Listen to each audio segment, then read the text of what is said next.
And up next, we have SBI Sessions Holiday Spirit.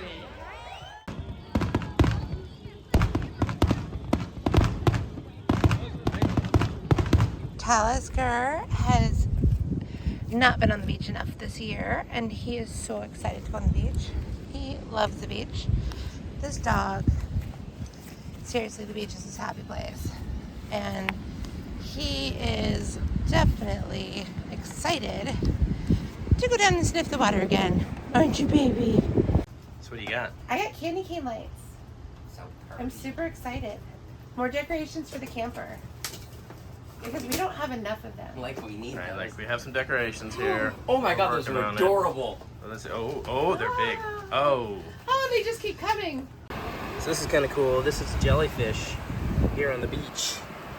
You can see how far, I think it washed in, and you can see where it was about, I'd say that's about 14, 15 inches in diameter. And it's almost like the sun has dehydrated it, and it shrunk, and you can see where its tentacles like shrunk in. Makes me wonder if it's still alive when the tide comes in, if it's going to sort of rehydrate. Those are pretty lights. I like Santa up there too. So, another beautiful day in South Padre, but look at that. It's my door. Glass. The windows are crying. Outside, soaking wet. Did it rain? No, it did not. This is what 100% humidity every night and about 95% humidity all day long looks like. That's December in South Padre Island. Another warm day in South Padre Island. You can't really see it on here. You can see it like right there and then there.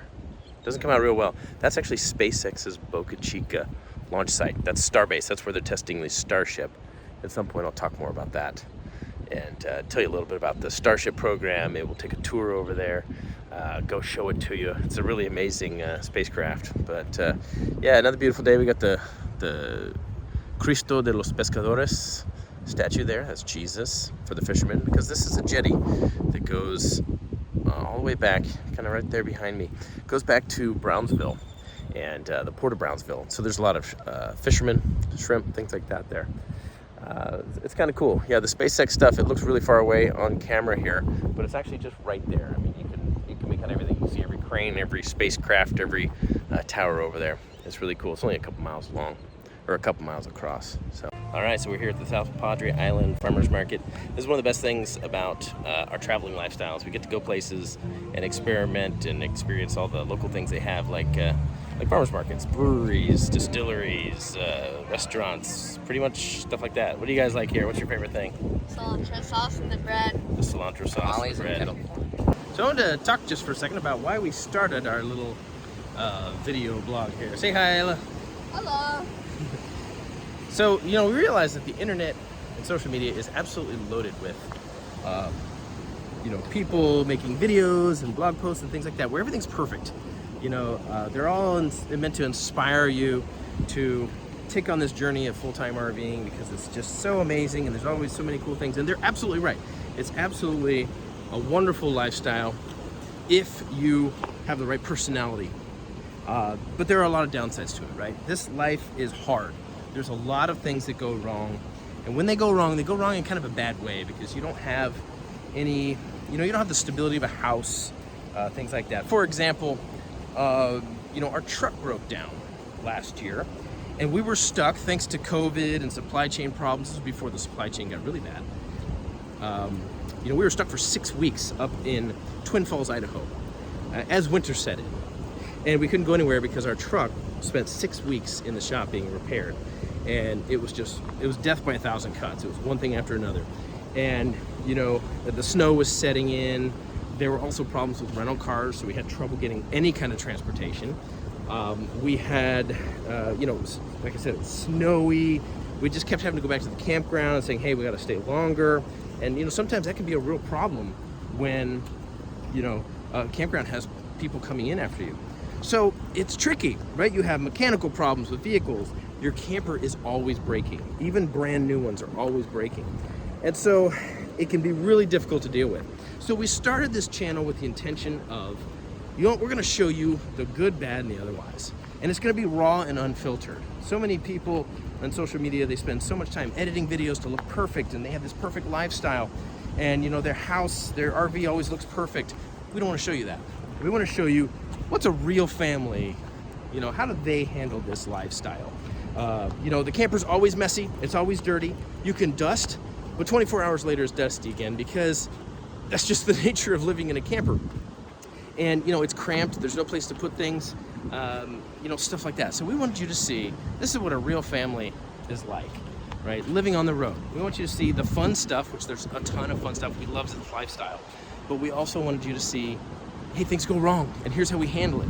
You know, here's how we handle medical care on the road, which is always a challenge. Here's how we handle mechanical issues. Here's how I fix things in my RV. You know, things like that. So that's kind of the point behind this channel. I hope you'll enjoy taking this journey with us. It may not be full of glitz and glamour like everybody else, but instead you're just getting the raw deal. Here's what's good. For example, right now I'm standing on the beach. It's pretty awesome. My camper is about 100 yards away from me right now, and I'm standing on the beach. And yet, it's like 95% humidity right now, and it's brutal. Luckily the clouds came in, but it is brutally, brutally hot today. And when the sun comes out, we just like want to melt. So we're spending a lot of our time inside in the cool air.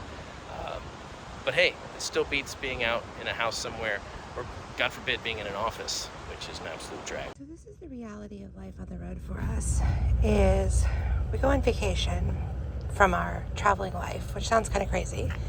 And we go away for 2 weeks. We come back, and then 2 months later, we deal with all the snorkel stuff that hasn't been cleaned out yet. And by 2 months later, it's kind of gross. And maybe a little sandy still.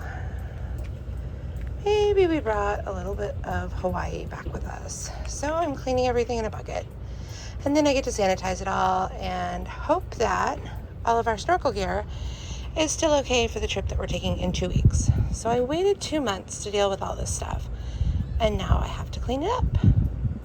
So we're here having a surf competition, and she's become quite the surfer girl. We were down here last winter for 2 months, and she took surf lessons and fell in love with it. And we went ahead and we bought her a cheap like foam surfboard on Amazon, and she very quickly started talking about how she wanted to get her own really nice fiberglass surfboard.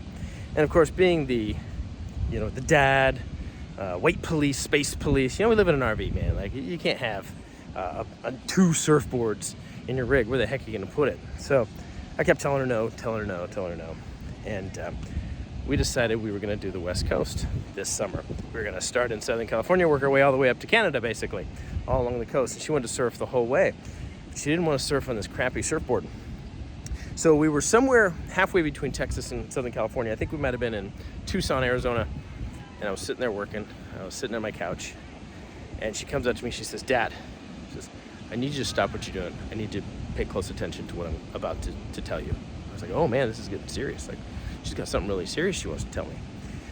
She sits down, she's got a laptop, and she opens it up, she's got a PowerPoint presentation. And it's about 15, 20 pages, something like that. This PowerPoint presentation titled, you know, "Help Fuel My Passion." And I started cracking up. I'm like, oh my God, what have you been working on a PowerPoint presentation? It was all about why I should get her a surfboard, or should I say, let her get a surfboard. And here she was, 11 years old. She had called surf shops all up and down the West Coast. I mean, she called in Oceanside, California. She called in, you know, around the Bay Area. She called in, you know, Crescent City, places in Oregon, things like that. She called them. Imagine this little 10-year-old, 11-year-old girl calling up a surf shop saying, "Hey, what's your price for rentals on a daily basis? And okay, what are the times?" and things like that. She did this all on her own without us even knowing it. And she had it all documented in her PowerPoint presentation. And she was basically laying out her case that, you know, hey, Dad, it makes more financial sense for me to just buy a board than to try and, you know, rent every time I want to do it.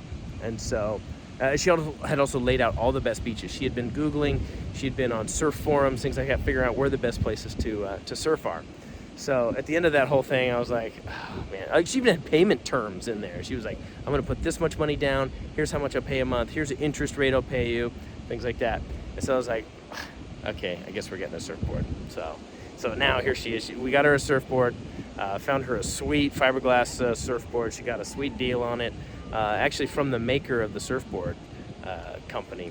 And hooked her up. And so now here we are. We're back in South Padre. So how did you do in your first heat ever? First place! First place. First surfing competition ever. Third place, Sarah.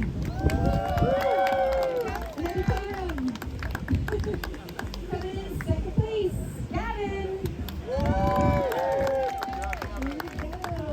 And coming in third place in the surf and scuppers division, Island.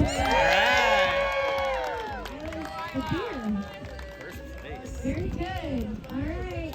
Everybody hold up here.